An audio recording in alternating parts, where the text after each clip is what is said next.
Hello, I'm Tom Wilkinson and welcome to the Thinking in English podcast, a podcast aimed at intermediate to advanced level English learners. North Korea has recently restarted missile tests, worrying their neighbouring countries and international organisations. Why have they decided to do this now? This episode will look at a few different explanations for North Korea's missile tests, as well as discussing the country's weapon program in general. But first, why not follow the Thinking in English Instagram page, Thinking in English podcast, or the link is in the description. And you definitely should look at our blog, thinkinginenglish.blog, for all transcripts and bonus content. Here is today's vocabulary list.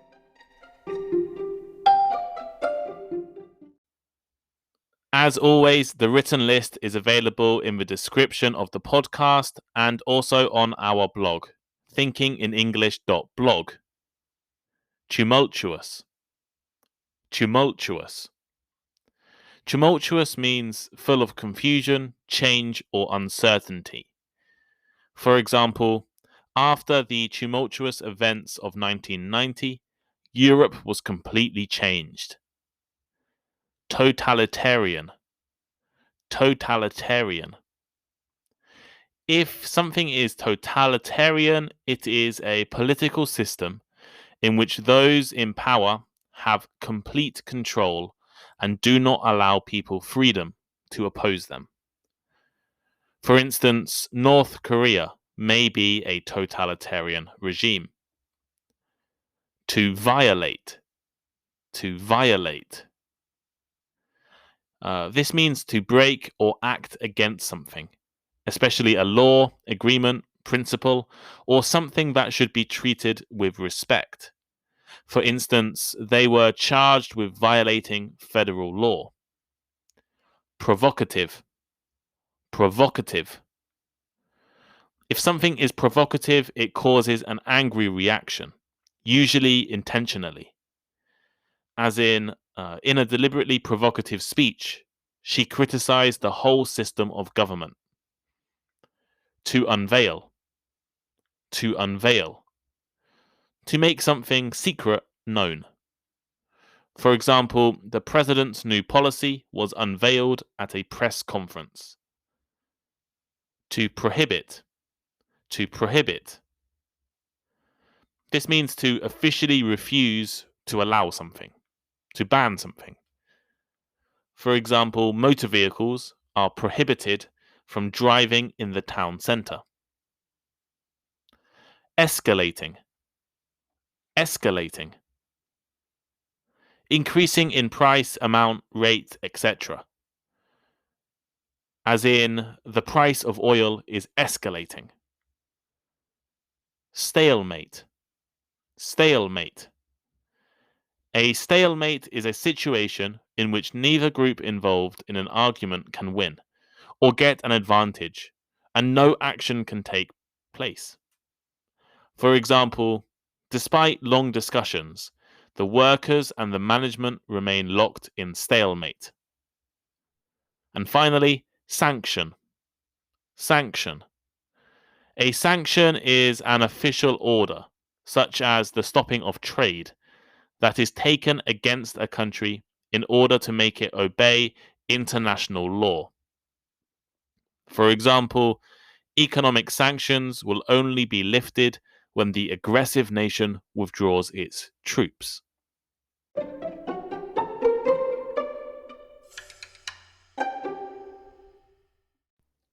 With all of the tumultuous events that have occurred recently, it is easy to forget that the world was terrified of North Korean violence only a few years ago. The coronavirus, pandemics, political conflict around the world, police brutality and protests, the coup in Myanmar, and more I don't have time to mention today, have all distracted us from things that we were terrified of happening in the past, including North Korean missile and nuclear tests. Yet, North Korea has not disappeared. They have not gone away. And the world was reminded of their threat last week. the totalitarian country launched 2 short-range ballistic missiles early in the morning. The missiles traveled almost 300 miles before crashing into the Sea of Japan, away from Japanese territory. This was the second test in only a few days. Previously, the North had tested 2 cruise missiles. So, what's the difference between a ballistic missile and a cruise missile? Well, ballistic missiles have what is known as a ballistic trajectory. Basically, once all of their fuel is burnt, it keeps moving, just like a bullet out of a gun. Cruise missiles, on the other hand, use fuel the entire time they are in the air and fly in a much straighter line and closer to the ground. So, in simple terms, a ballistic missile travels high in a high arc up and down, while a cruise missile flies much straighter and flatter. Now, you are probably thinking right now, why does the type of missile matter? Well, it actually matters quite a lot. Countries are allowed to test cruise missiles, but ballistic missiles violate UN Security Council laws. So, North Korea's second missile test, which used ballistic missiles, was much more provocative. It was illegal. And those missiles also flew towards Japan, one of North Korea's, enemy countries, and an ally of the USA and other Western countries. North Korea has been developing its weapons program for a long time. However, since 2017, their technology seems to have progressed significantly.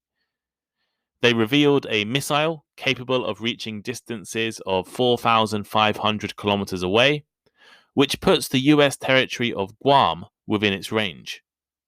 Moreover, shortly after, the Hwasong 14 was unveiled, which reportedly could travel 10,000 kilometers and would give the North Koreans their first intercontinental ballistic missile, capable of reaching North America. More recently, even more powerful missile technology has been demonstrated by the North, surprising many military experts. In January 2021, they announced a new type of submarine-launched ballistic missile, which they dramatically declared the world's most powerful weapon. So why has North Korea launched 4 missiles in such a short period of time? Well, experts and North Korean watchers have a few different ideas. One potential reason is that the country's leaders want to slowly build up pressure on the new American president Joe Biden and get his attention. This has actually been a common tactic used by Kim Jong-un and before him, his father Kim Jong-il. Whenever North Korea wants something from the USA or the rest of the international community, they start by gradually becoming more aggressive and troublesome. In the past, this has been through nuclear tests and missile launches. They'll start small, maybe launch a few small missiles, or do some small tests, and eventually they will get more aggressive, stronger, use bigger weapons, use bigger nuclear tests. The idea is for this show of aggression to concern the US enough to make them negotiate some kind of deal. For example, Pyongyang is prohibited from almost all international trade.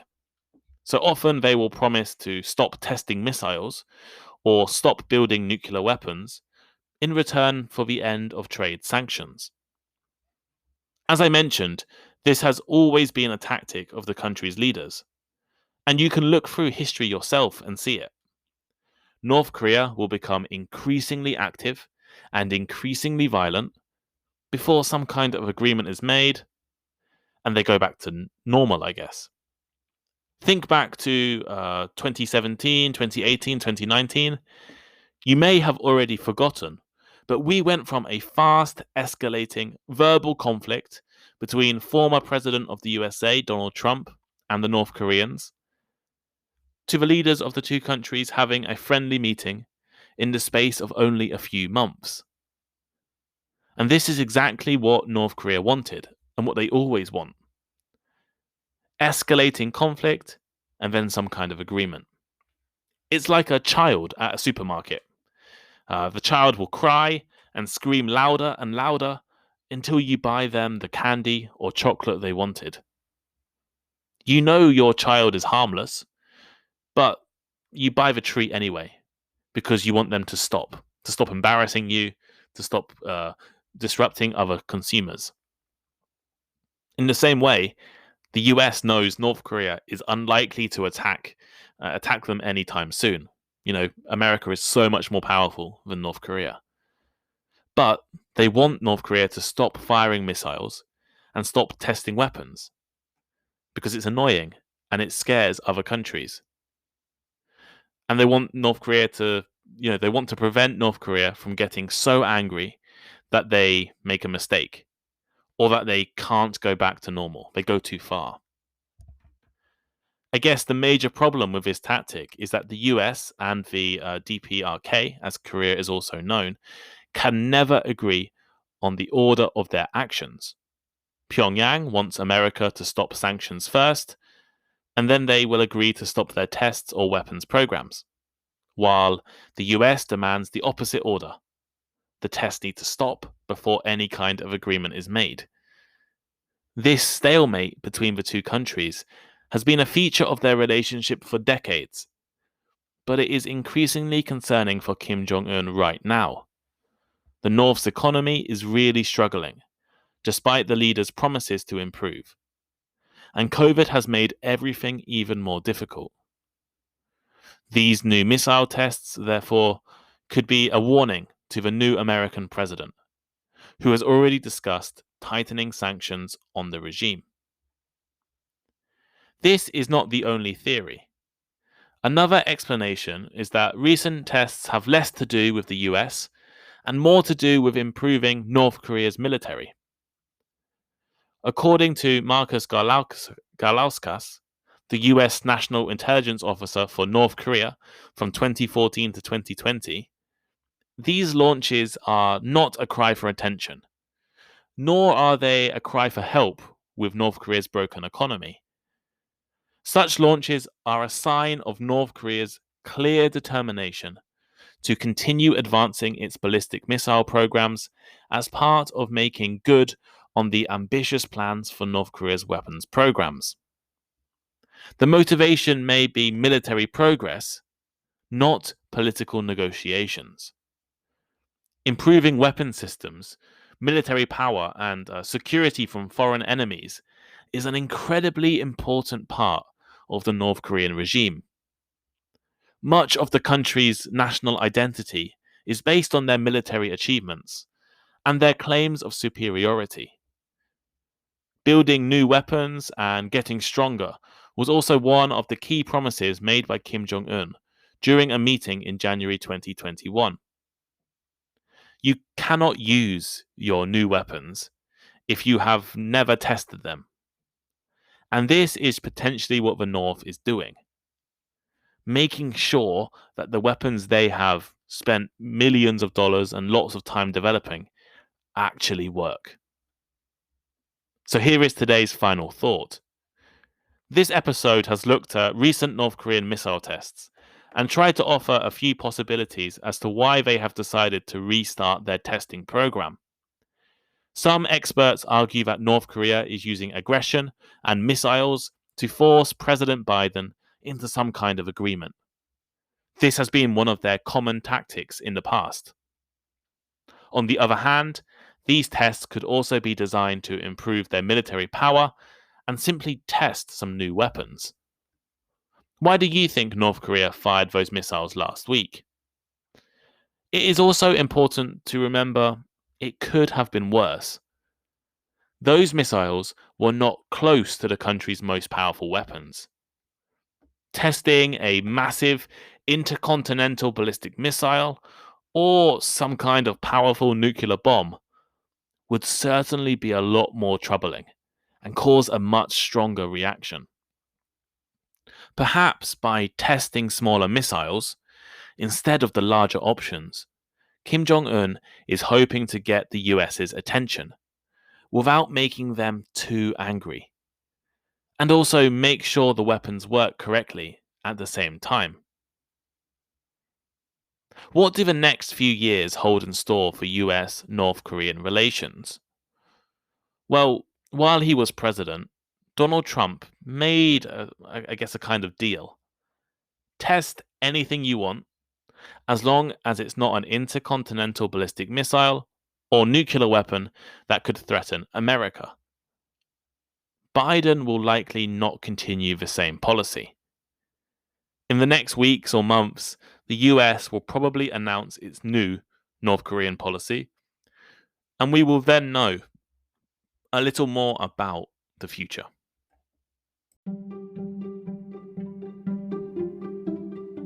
Thank you for listening to today's episode of Thinking in English.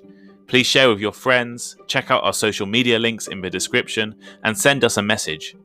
We really appreciate all of your feedback. And if you have any ideas for topics or future podcast guests or any other learning format, please let us know. And please leave me a rating. We're now on Instagram. I'm sure you've already seen it, but go there, check it out.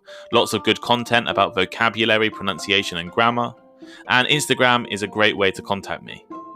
It's Thinking in English Podcast on Instagram, or the link is in the description. Also, all of the transcripts of the podcast are now available on the Thinking in English blog. Vocabulary list, comprehension questions, and all of the articles are there for you to read. That link is also in the description, so please check it out too. Thank you, and see you next time.